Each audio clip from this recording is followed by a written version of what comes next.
Welcome back to part 2 of the video, if you like, of the setup on the SensoCOMFORT once you fitted the cooling resistor on the Valliant heat pump to activate the cooling function.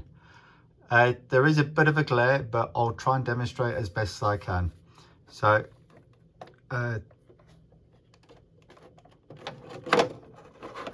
turn the thing on.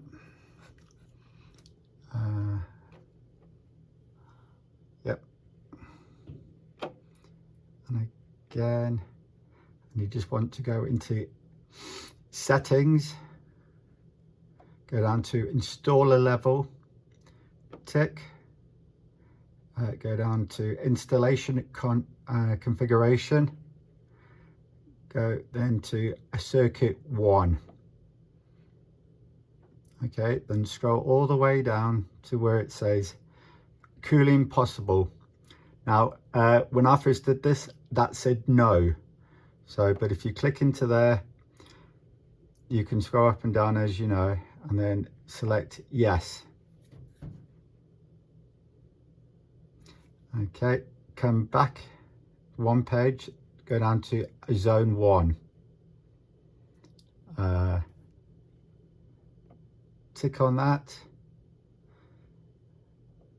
Come here where it says zone assignment. Tick. You've got to go to no assignment. Okay. Tick.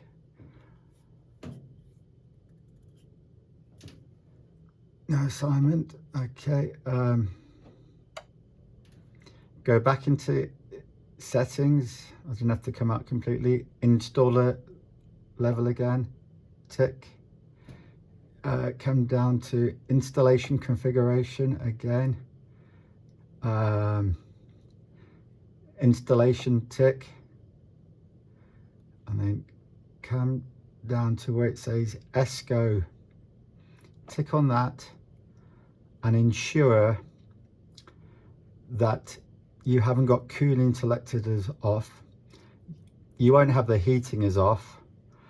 I don't have the BUH function, so I just have that one as off. If that is not selected correctly, you will not get the cooling function to come on. So I'm going to come out of this completely now. So those are the 3 things you need. Okay, and if you look up there, it's actually put my cooling on already, as you can tell by the 3 bars over there. The 3 bars. So currently my cooling's on. That actually came on pretty quickly. But if we go back into the SensoCOMFORT,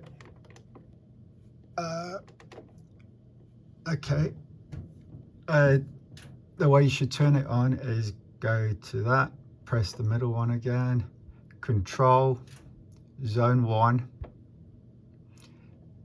cooling.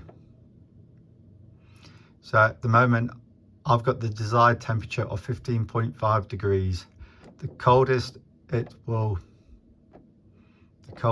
go is 15, and the warmest, if you like, will go all the way up to 30 degrees. You'd have to live somewhere very hot if you wanted it like that. But if we just take it back down to 15 degrees, that will keep the cooling function on. Tick that, and it's on. So if we just go back one, go into cooling again. What I did notice was, though, to turn the cooling off. Now we're coming up to winter and I certainly don't want cooling on at the moment. It's going to be quite handy in the summertime, but to turn it off, if you go to mode, manual, and simply just come up to off, click off,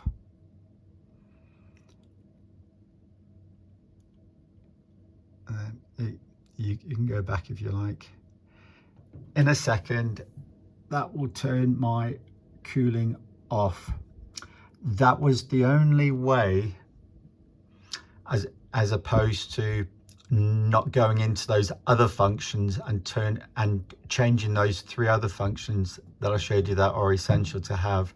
So it's in the installer section, it's under circuit A, zone A, and then it's in the installation bit where it said ESCO. Ensure you haven't got cooling off in that section as well. But as we all know, heat pumps aren't instant. They like to take their time, start up slowly, turn off slowly. Okay, so at the moment it's still not turned off, even though I've asked for it to be off. So I'm gonna leave it there because I don't think anyone wants to just watch those bars go off. I've asked it to turn off. Thank you for like watching the video. If you've got any feedback, that'd be great. As in, I'm still learning all the time. Every day's a school day. If you like the video, please tell me. Please subscribe to my channel. It's a new channel. I'm growing. Next week's video is going to be on smart switching, where smart light switching in your home, where at the switch you haven't got a neutral line. In new builds, not a problem. You've got a neutral at the switch because it's part of the regulations now. But old builds, you definitely do not have a neutral at the switch. Right, I have a way around that with a product I found, and it works very effectively. So please tune in to next week's video. Please like and subscribe. That's it for now. See ya.